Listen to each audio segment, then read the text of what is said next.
जय भीम साथियों, आज की इस खास वीडियो में जानिए दशहरा पहली बार क्यों, कब और कैसे बनाया गया और इसके क्या प्रमाण है। जानने के लिए हमारे साथ इस वीडियो के अंत तक बने रहें। भारत में विजयादशमी अर्थात दशहरा आदि उत्सवों की परंपरा सम्राट अशोक ने शुरू की थी। उससे पहले भारत में बड़े पैमाने पर उत्सव नहीं मनाए जाते थे। 24 अक्टूबर का दिन आम्बेडकर वादियों और बौद्ध धम्म मानने वालों के लिए महत्वपूर्ण दिन माना जाता है। इस दिन आम्बेडकरवादी और बौद्ध अशोक विजयदशमी मनाते हैं।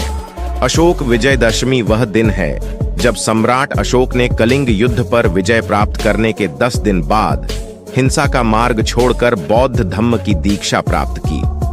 पूरे नगर में यह दिन हर्षोल्लास के साथ मनाया गया था। जब सम्राट अशोक ने बौद्ध धम्म अपनाया तब उन्होंने बौद्ध स्थल की यात्राएं करना भी शुरू की थीं। गौतम बुद्ध के जीवन को जानने और अपने जीवन को कृतार्थ करने के लिए सम्राट अशोक ने शिलालेख, हजारों स्तूपों, धम्म स्तंभों का निर्माण भी करवाया था। इस धार्मिक परिवर्तन से देश की जनता काफी खुश हो गई थी और उन्होंने सभी स्मारकों को सजाया था और दीपोत्सव भी किया था। यह महोत्सव 10 दिन तक चलता रहा और 10वें दिन सम्राट अशोक ने राज परिवार के साथ बौद्ध धम्म अपना लिया था। बौद्ध धर्म अपना लेने के बाद सम्राट अशोक ने प्रण लिया था कि वह अब शस्त्रों के सहारे नहीं बल्कि अहिंसा और शांति के साथ लोगों के दिलों पर विजय प्राप्त करेंगे। इसलिए संपूर्ण बौद्ध जगत इस दिन को सम्राट अशोक विजयदशमी के रूप में मनाता है। ऐसा कहा जाता है कि ब्राह्मणों ने इस त्योहार पर कब्जा कर लिया था और अशोक विजयदशमी को विजयदशमी के रूप में मनाने लगे। विजयदशमी का यह पर्व राम की विजय का पर्व माना जाता है, इसलिए इस पर्व को लोग दशहरा के रूप में भी मनाते हैं।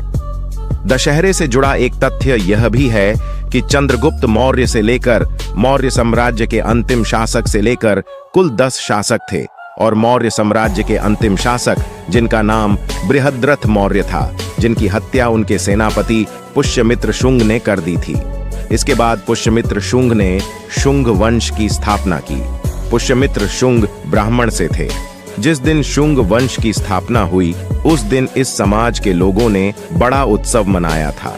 यह दिन अशोक विजयदशमी का दिन था, लेकिन शुंग वंश के लोगों ने अशोक विजयदशमी में से अशोक शब्द को हटाकर इसे विजयदशमी के रूप में स्थापित कर दिया। इस उत्सव में उन्होंने मौर्य वंश के 10 राजा के अलग पुतले न बनाकर एक पुतला बनाया और उसके 10 सर बना दिए और उनका दहन कर दिया। 2500 साल बाद सम्राट अशोक की विरासत को आगे बढ़ाते हुए 14 अक्टूबर 1956 को अशोक विजयदशमी के ही दिन बाबा साहेब डॉक्टर भीमराव आम्बेडकर ने 5 लाख अनुयायी के साथ बौद्ध धम्म की दीक्षा ली थी।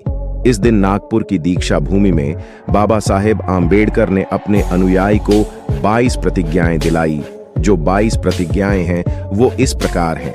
नंबर 1, मैं ब्रह्मा, विष्णु और महेश में कोई विश्वास नहीं करूंगा और न ही मैं उनकी पूजा करूंगा।